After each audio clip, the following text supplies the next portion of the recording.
5 most expensive words in any renovation or remodel are "while you are at it." The average age of a project manager, I think, is 55. We pulled off a fireplace on a house that had belonged to a state attorney general. What's going on here? What are they in the middle of? Why is this job site not organized and clean? Why progress isn't being made? Why isn't a job progressing? For every 5 people retiring from the building trades, only 1 is entering. Most of the construction problems are not construction problems, they're communication problems.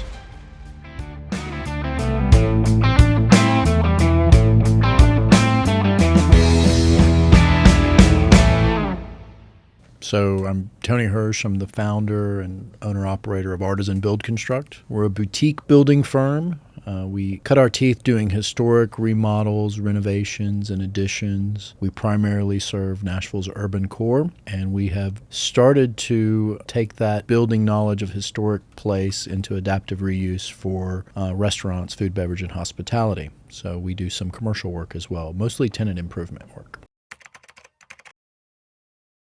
Tenant improvement work is an existing structure, and adaptive reuse is you've got an old building, it was a warehouse, like this beautiful facility, and you want to repurpose it to offices or, in our case, most of the time, restaurants, boutique hotel. We've done some esthetician studios that are fantastic, and it's really interesting work. It's fun work. We have a very interesting combination of in-house carpenters and skilled craftsmen that enable us to do a little more of that custom one-off work that not every contractor may be interested in taking on. No, we actually subcontract them out to other builders when necessary, but most of the time our team handles everything in wood. So custom carpentry, trim work, millwork, casework as it's called, and then interior framing, exterior details like corbels, brackets, decks, finishes, especially when it's historic or adaptive reuse that may frighten other contractors away from a project that's complicated because it's a 100-year-old building or a 150-year-old building. We've just found having in-house teams really differentiates our ability to control schedule, cost, but more over the ability to be adaptive and control quality. Yeah, our primary business is residential, renovations, additions, and I studied history and construction management, came out of school and built data centers and bought an old house in East Nashville. It was a little 1920s cottage, and my grandfather and uncles had always been in the trade, so I grew up kind of working on framing crews and wherever they wanted to farm me out, cabinet shops. And I was a union carpenter at 16 years old in Oak Ridge. I was very proud of that. And so it was kind of a circuitous route. When I bought this house, I brought my grandfather to it, and I had gutted it to the studs, and it was a shell of a house in East Nashville. And I asked my grandfather what he thought I should do. Like, should I blow out this wall? Should I add square footage here and redo the kitchen? And he looked at me and he said, light a match, insinuating it'd be better to burn it down, obviously. But I fell in love with it. And that led to doing some projects for other people, partnering with a cabinet shop owner, and that ran its course. I tell everybody I'm a failed cabinet shop owner, that it's the fastest way for me not to make money is to try to build my own cabinets. There's just so many great craftsmen that can do it faster and better. But we did a couple of remodels from there, and then it just kind of grew from kitchen and bath remodels to full houses to some urban infill custom new construction in the historic overlay. And then it was clients that said, you did a great job on our house. Can you look at doing this restaurant or this office? Or still the bulk of our work, and really where my passion, I guess, lies, is making home or even a space more useful for the people. Yeah, I think getting on the same page with all the decision makers, if you've got a partner or whomever, on what you want this house to be, this home to be, for it to live well for you. And then I often will say the best investment you make in any project is good planning. Getting the right team on board, having the right design professionals, be it architect, landscape designer, depending on if that's a necessary part of your project, interior designer, and builder. And you want them all walking down the same path and bring them in together early, because you have different advocates for your project. An architect is looking out for your interest aesthetically and to the design intent and how the house will flow or live well for you. The builder may come in from a cost perspective or from a feasibility of construction and constructability, an interior designer on finishes and level of finish. And when you have all those advocates working with you, it makes a better end product, but just a better experience. Most homeowners and business owners don't realize the volume of decisions you have to make, and it's good to have the right team. I think it's someone who values the team and the expertise of the different parts and that wants to be involved, that is creative and probably wants something a little unique and for them. I typically don't gravitate towards somebody who is going to just try to build something for resale and wants to sacrifice quality and for ease. We talk a lot about truth in materials in our business, and it's a value not only in stewardship, but real stone lasts longer than a veneered stone. Real siding on a historic home should be used. Proper ventilation and rain screens. I get a lot of calls from homeowners who are just in a really bad place where an expectation was set to meet a budget that may not be the quality and finished product that they were expecting also. And so having those conversations and knowing that, that's a very important part of the process of building. Not to be beating a dead horse, but a good client is one who wants to be involved in the process, but also wants to trust the expertise of the people they've hired. Yeah, we like to look at inspiration images of other projects they've liked. We like to know if they've ever gone through a remodel or renovation or project before, what good experiences, how they like to communicate, how involved they want to be on decision making with interior designer or with landscape architect or with architect. And getting that kind of pulse on a client's temperament for change, especially in remodels. I've yet to have a project that's perfect. There's no perfect project. And most of the construction problems I see are not construction problems. They're communication problems. They're expectations, their communication on what the process will be or how long it will take or how much it will cost or how it impacts the schedule or the budget. And so a good client is one that is going to be forthright and communicate when they have a concern and communicate when they don't like something. I hate to hear a client ever say, well, it was good enough, or I guess it is what it is. That's not what we're after. We want them to love their home and love the product that they're receiving and understand that every project has its own unique conditions, its own unique site conditions. It has its natural materials that are exposed to elements that will move and swell and shrink with humidity, especially in the Southeast. And that can affect the way things go together and are built. Yeah, it depends on their level of desire to be involved. We've had people that have wanted to take on different aspects of the build. Sometimes they'll bring us a project that they've already done the demolition on, or they want to restore their own windows. We have a great colleague that has a beautiful woodworking studio and restoration business, and we were honored to have him ask us to do his house. And so he rebuilt all his windows. He reglazed them, reseated glass, and he even did some of the woodwork for his butcher block island because he has that skill set. We work with a lot of architects, and it's always an honor when an architect asks us to be their builder. They've seen a lot of builders, they've seen their work, and we had an architect who wanted to build their own cabinets and do their own trim. And we'll often get into a project, and the 5 most expensive words in any renovation or remodel are "while you are at it." And that is something I gleaned from an older mentor contractor, among many other colorful phrases from him. And we started with a house after the tornado in 2020 where we were going to do a roof repair and a deck repair. And it turned into an addition, 3 floors of addition, 3 bathrooms. It was just it's a beautiful historic home, Richardsonian architecture. And so there was a lot of craft, and we, just the project continued. And we love it when a client gets to work with us and feels at ease. Many of our clients will do that. They'll say, hey, we want to do this addition, and while you're at it, let's go ahead and do the kitchen renovation. Let's go ahead and do another bathroom, or let's do an outdoor. And I think that's a testament to how well our process and our build works, is that we're asked to continue working and increase the scope or do additional projects. We are currently taking on projects. We keep a pipeline, and there is a process. We do a range of magnitude estimate, and then there's a pre-construction and permitting phase, and it kind of coalesces or works alongside with the design. So there's schematic design, there's design development, there's construction drawings. So working through that process typically can take anywhere from 3 to 6 months, depending on the complexity of the project and what you're doing. Our lead time right now is about 4 to 6 months from the time we meet with someone to breaking ground and boots on the ground or shovels in the ground, wherever it may be, to doing a project.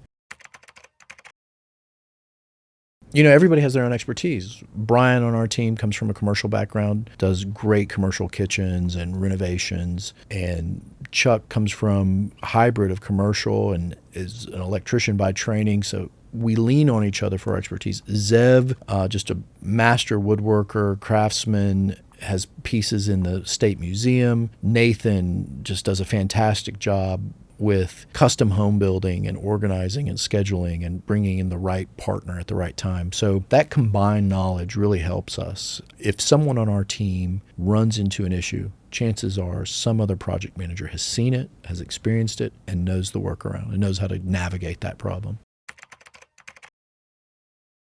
Sometimes a crisis is handled by committee. I think of a time during COVID when we were doing a repair for a business that needed to be operational, and we all came together to form and pour the concrete walls to frame it when a subcontractor could not meet our schedule. And it was a really great moment for me in the business because I realized having a team and I have people to rely on that are going to help us get through whatever obstacle or challenge we're facing.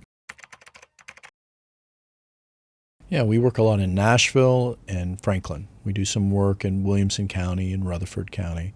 But just with our historic renovation remodel business, most of our work has been in urban core Nashville, Franklin. We work in Belmead, Forest Hills, East Nashville, Germantown, Edge Hill Village, 12th South. We've got a lot of projects right now in Germantown and 12th South have seemed to have been very interested in the type of services we provide. If your home is in a historic district, then we're going to help with the permitting process to make sure that we're meeting historic guidelines, things like setbacks, ridge heights, finishes, windows, doors, siding. We absolutely take it from the very ideation through all permitting, through the build, and closeout, warranty. I think it has to be, that's up to the homeowner, up to the client. If you want it and it's important to you, do it. I may suggest that you do a room in purple velvet because I'm a huge Prince fan. That may not be a luxury upgrade that's worth it to you. We pulled off a fireplace on a house that had belonged to a state attorney general, and it was like these little notes that said, Weiss Liquors is selling alcohol illegally. And so is selling, and it was from Prohibition era. And my thought is that this guy was like, thank you, here's your $10 reward, or whatever the reward was, and he just threw him behind his fireplace because he didn't care. And I love that. We found a diamond ring one time under a garden. We gave it to the homeowner. We didn't think it was real. It turned out it was real, and that was a cool thing. We find cool bottles. Carpenters leave their mark inside walls all the time. You'll see, hey, this was Roy Clark, 1926. If you don't like my framing, you can ride off into the horse you rode in on, or whatever. Depending on the homeowner. I like them. I think they're a great luxury upgrade. You might not do it in Junior's bathroom. You got 2 kids, they might not get the heated floors. But if you're the type of person that every now and then will sleep on your bathroom floor, say you've had a rough night, then maybe the heated floors are worth it on a cold one. But they only get to about 80, 85, so you may not feel it coming out of a 100-degree shower. 2 answers on that. A clean job site, well organized, material is protected, signage is posted of what's going to happen on the job, what is intentful. That is important. I know there are different phases. If I see a messy job site, my immediate first reaction is, what's going on here? What are they in the middle of? Why is this job site not organized and clean? And sometimes a brick mason is not going to have all of his sand in a clean pile or all of his mortar mix. And so you have to have a little bit of tolerance during the construction process for that. So sometimes overly clean and manicured job site, I'm wondering why progress isn't being made. Why isn't a job progressing? But most of the time, your job site should be clean and organized and safe. But beyond everything, safety for your job site.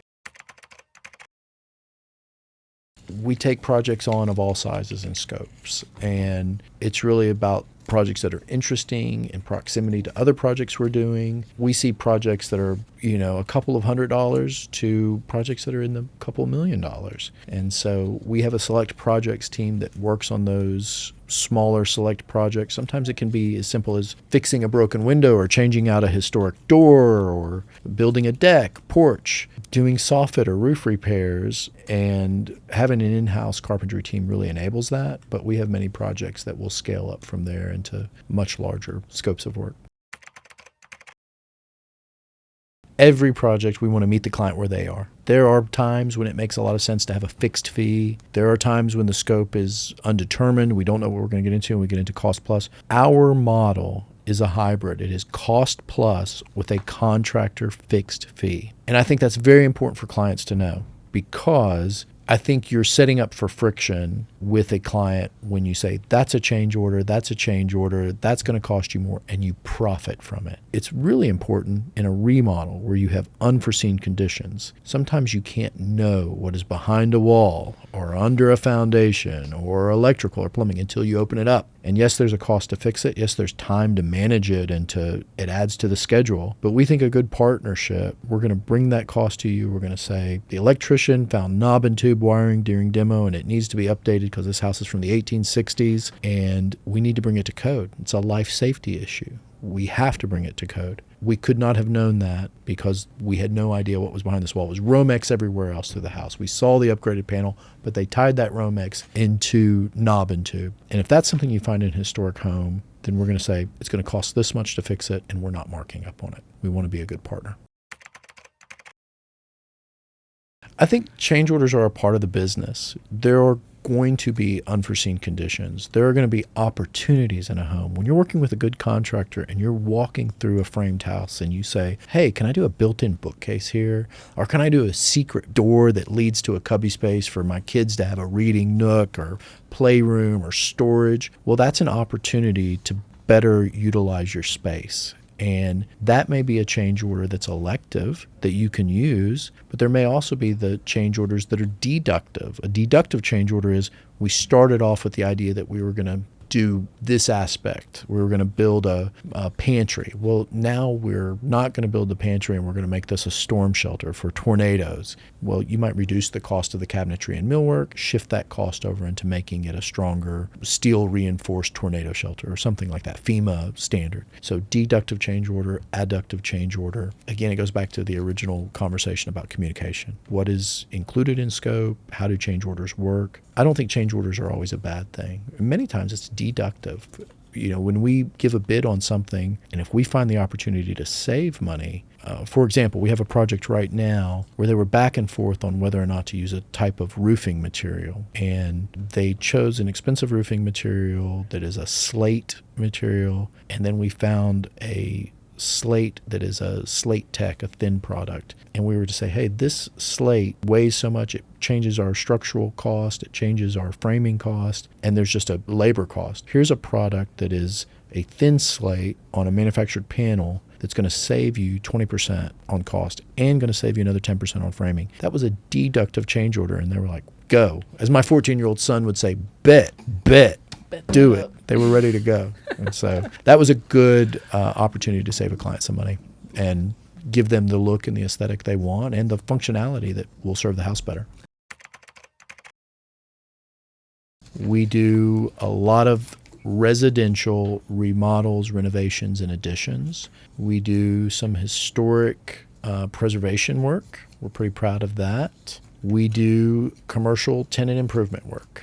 That is it. We don't do hospitals or jails or schools, nothing large and institutional. Small tenant improvement, not large commercial out of the ground.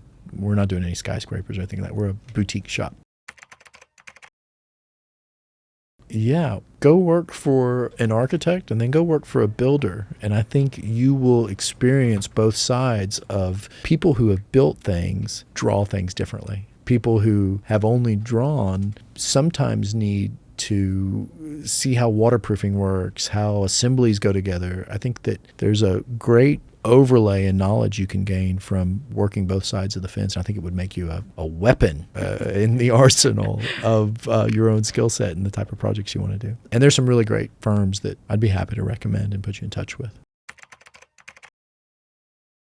The industry, one of the things that we're very aware of is the workforce. And we hear statistics all the time of for every 5 people retiring from the building trades, only 1 is entering. And there have been great articles in the Wall Street Journal and the New York Times about this shift. And this is a good industry. People can have great careers, make great salaries. There are so many opportunities. One of the things that keeps everyone in this industry up at night is attracting talent and training talent and mentorships and apprenticeships that will replenish that retiring workforce. The average age of a project manager, I think, is 55, and the average age of a carpenter is 45. And there's such a need for housing in this country. There's such a need for remodel renovation of the built environment to make it more energy efficient. There is going to be a strong demand for these people. And so that keeps me up at night. And the way we combat that is we're bringing on carpenters and we're training them and giving them a career path to go from carpentry into specialty areas. We offer education credits. If somebody works for us and wants to get a certification in electrical or welding or whatever, we're going to reimburse them a percentage of that certification. I've heard it called the silver tsunami of people with a little bit of gray in their hair, looking at mine.